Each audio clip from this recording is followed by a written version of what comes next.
dari kelompok 3, 1 dan 4. Semangat gak nih kira-kira buat dengerin? Semangat dari kelompok 5. Oke, makasih. Oke, perkenalkan kami perwakilan dari kelompok 5. Nama saya Putri Ramadhani Kusuma dan ada rekan saya. Dan juga ada rekan-rekan saya yang lainnya, yaitu ada Lutfi Rahidunisa, Renhat Marisi, dan juga Saskia Asmarwati. Oke, untuk yang pertama akan dibacakan oleh Java. Oke, yang pertama adalah latar belakang. Latar belakang ini ada 5 poin. Yang pertama, memperkerjakan anak di bawah umur sebagai pedagang asongan bukanlah hal yang baik dan benar. Yang kedua, sempitnya lapangan pekerjaan di ibu kota, ini membuat beberapa orang tua berpikir untuk mempekerjakan anaknya di jalanan. Yang ketiga, sesuai dengan pasal yang mengatur tentang perlindungan anak UU Pasal 13 Nomor 32 Tahun 2014, jelaskan bahwa setiap anak memiliki hak untuk hidup, berkembang, dan mendapat perlindungan. Selanjutnya, menurut informasi Kemen PPPA, mencatat terdapat 133 kasus eksploitasi anak pada tahun 2020 dan 165 kasus eksploitasi anak pada rentang Januari hingga September 2021. Yang kelima, tentang usia anak yang menjadi pedagang asongan 7-12 tahun menurut data KPAI. Oke, selanjutnya ada rumusan masalah. Rumusan masalah kami ini, apa motif orang tua memperkerjakan anak sebagai pedagang asongan? Yang kedua, bagaimana pandangan anak terhadap pekerjaan yang dijalaninya sebagai pedagang asongan? Tujuan penelitiannya, mengetahui motif orang tua dalam memperkerjakan anaknya sebagai pedagang asongan. Yang kedua, mengetahui pandangan anak terhadap pekerjaan yang dijalaninya sebagai pedagang asongan. Nah, manfaat penelitian dari kami mengambil salah satu jenis manfaat yang ada dalam penelitian kami, yaitu praktis yang berguna untuk memecahkan masalah secara praktis. Manfaat dari penelitian kami adalah ini menambah pengetahuan bagi pembaca dan ikut berpartisipasi dalam kesejahteraan anak, serta memberikan masukan kepada pemerintah terkait dengan eksploitasi anak. Selanjutnya ada kajian pustaka. Yang pertama, konsep anak. Pengertian anak menurut pasal nomor 23 tahun 2002, anak adalah setiap orang yang berusia di bawah 18 tahun, kecuali berdasarkan undang-undang yang berlaku bagi anak ditentukan bahwa usia dewasa dicapai lebih awal. Kategori anak, bayi, balita, anak prasekolah, anak remaja, dan anak usia sekolah. Yang kedua ada konsep fenomena. Pengertian fenomena merupakan sebuah rangkaian peristiwa yang dapat diamati dan dapat dijelaskan secara ilmiah. Jenis fenomena sosial, budaya, ekonomi, psikologis, dan lingkungan alam. Yang ketiga ada konsep pedagang asongan. Pengertian pedagang asongan adalah pedagang yang menjual barang dagangannya dengan cara menawarkan dagangannya secara langsung ke konsumen, dan biasanya ia berpindah-pindah, tidak menetap. Yang keempat ada konsep eksploitasi. Pengertian eksploitasi menurut KBBI adalah pemanfaatan untuk keuntungan sendiri, penghisapan, pemerasan, dan atas diri orang lain yang merupakan tindakan tidak terpuji untuk bentuk eksploitasi ekonomi, sosial, dan juga seksual. Oke, selanjutnya ada metode penelitian. Metode penelitian yang pertama itu ada subjek penelitian. Subjek penelitian kami adalah anak-anak yang menjadi pedagang asongan. Lalu ada teknik penelitian. Teknik penelitian itu ada wawancara, observasi, dan juga dokumentasi. Lalu yang ketiga ada teknik pengumpulan data. Teknik pengumpulan data yang kami lakukan adalah teknik probability sampling. Lalu yang keempat ada tempat penelitian dan waktu penelitian. Penelitian ini dilakukan di Pasaraya Cijantung dan waktunya itu dari tanggal 12 Februari sampai 15 Mei 2023. Lalu yang terakhir ada pendekatan dan jenis penelitian. Itu ada penelitian kualitatif dan jenis penelitiannya yaitu penelitian deskriptif. Nah, ada hasil penelitian. Nah, jadi secara gambaran umum atau jumlah pastinya ada berapa banyak anak yang menjadi pedagang asongan di Pasar Rebo ini, itu tidak diketahui berapa jumlah pastinya. Tetapi kebanyakan, sebagian besar dari mereka itu berasal dari keluarga yang perekonomiannya itu menengah ke bawah. Dan juga faktor utama dari mereka menjadi pedagang asongan itu karena karena merujuk kurangnya perekonomian keluarga mereka masing-masing. Nah, lalu dengan faktor dorongan orang tua yang mengharapkan penghasilan lebih dari anaknya itu bisa ikut membantu mencukupi kebutuhan keluarganya. Lalu juga ada hasil wawancara kami itu motif orang tua yang mempekerjakan anak adalah faktor kemiskinan Dan juga yang kedua, anak yang bekerja itu merasa kalau hak-hak mereka tuh terampas, hak mereka untuk bersekolah dan juga hak untuk bermain. Nah, lalu ini ada pembahasan anak-anak yang tereksploitasi secara sadar ataupun tidak sadar, mereka melakukan hal itu, mereka melakukan kayak berdagang asongan itu karena adanya makna dan arti bagi dirinya sendiri dan orang lain.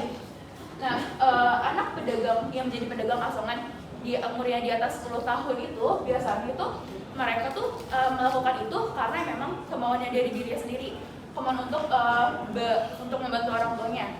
Seperti apa yang dikatakan oleh Max Weber dalam teori tindakan sosial, bahwa seseorang bertindak karena adanya makna bagi dirinya sendiri maupun orang lain.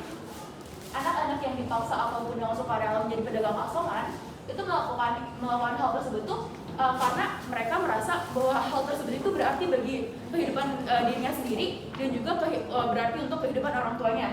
Selain itu juga mereka juga berdagang itu karena mereka tuh mau menunjukkan bahwa mereka itu adalah anak yang patuh terhadap kedua orang tuanya.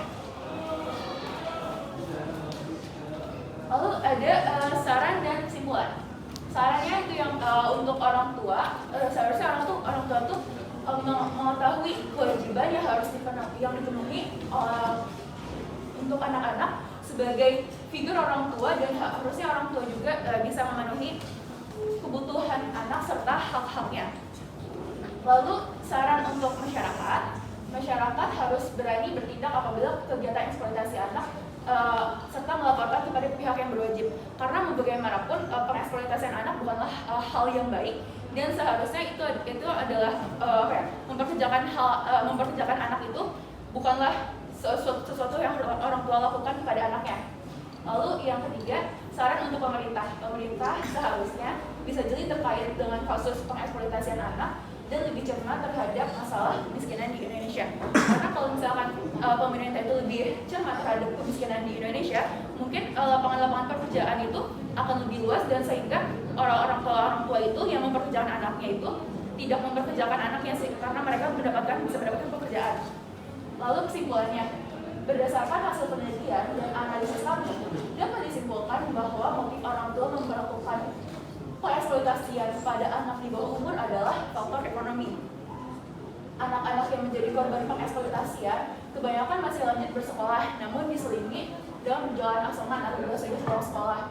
Tindakan pengeksploitasian tersebut masuk ke dalam eksploitasi ekonomi. Jadi maksud dari anak-anak yang menjadi korban pengeksploitasian itu kebanyakan masih lanjut sekolah. Jadi ada beberapa yang mereka tuh masih lanjut sekolah. Nah, tapi pulang sekolah itu mereka tuh jualan sampai malam gitu. Jadi kan itu kan nggak ada waktu untuk istirahatnya, nggak ada waktu untuk belajarnya juga, nggak ada waktu untuk bermain juga, yang mana seharusnya mereka mendapatkan waktu itu. Selanjutnya ada beberapa dokumentasi kami. Dan sekian presentasi kami. Apakah ada yang ingin bertanya atau memberi saran? Terima kasih.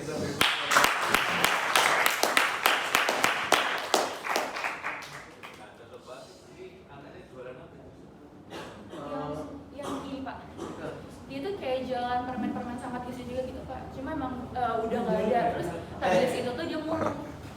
Terus yang di bawah kolong tol itu tol atau jalan? Ini kan kita mewawancarai orang tua dan anak. Nah, kebetulan ini tuh salah satu orang tua yang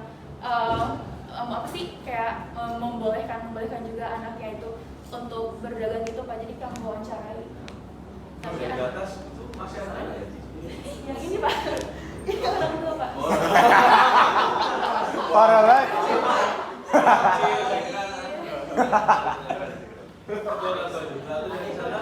Yang di paling kiri. Itu paling kiri situ itu ada anak sama orang tuanya yang mau kerjaan anaknya juga Pak. Jualan makanan-makanan gitu Pak di Taman Beraha. Baik. Untuk kelompok 5, coba bagian metode penelitian ditampilkan. Coba kamu perhatikan teknik pengumpulan data. Kayaknya kamu salah menampilkan. Karena teknik pengumpulan data itu kaitannya sama wawancara. Harusnya kamu tulis di situ wawancara. Tapi teknik probability sampling. Kamu tahu artinya teknik probability Itu sampling? mengambil sampling secara acak gitu Pak. Nah itu salah.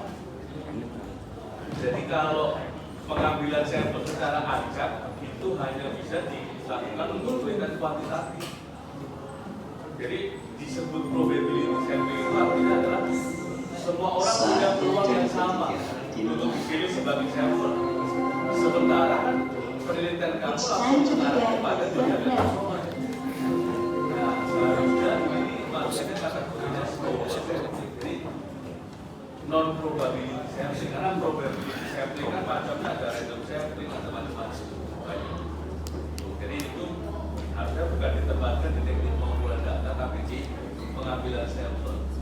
Yang tepat adalah snowball sampling. Karena kamu nggak tahu kan tergantung nasional mana yang mau diwawancarai, dan kamu pasti untuk dapat itu ketemu siapa aja terus diwawancarai. Lalu tentang eksploitasi, sedikit saja. Menurut kamu apakah yang dilakukan orang tua itu merupakan bagian dari eksploitasi terhadap anak? Menurut saya iya, karena kan orang tuanya itu kan menyuruh atau meminta anaknya untuk berjualan, sedangkan bekerja itu adalah bukanlah suatu hal yang harus dilakukan oleh anak, tetapi dilakukan oleh orang tua. Apalagi kalau misalkan orang tua itu memaksa anaknya untuk berjualan, itu adalah termasuk pengeksploitasi anak. Tapi tadi rumusan masalahnya terjawab ya, motif orang tuanya adalah karena kemiskinan, Iya. faktor ekonomi. Iya. Ada pedagang nasional yang orang tuanya kaya di sini. Ada. Lalu anak tadi juga sebelum melakukan itu karena dia merasa bahwa harus patuh sama orang tua. Jadi rumusan masalahnya sudah terjawab, dan tadi kelompok berapa tadi? Kelompok 5 Pak. 5 menghabiskan waktu sekitar ya sekitar 10 menitan. Ternyata ini belum saya stop. Dan ada tadi kata kalau nggak salah 10 menit 14 menit. 8 menit lagi. 8 menit. 8 menit sih bukan. Berarti karena saya tadi belum 8 menit berapa detik? 30-an. 4. Oke, itu saja anak-anak. Berarti untuk yang belum presentasi hari ini 3 kelompok ya. Kelompoknya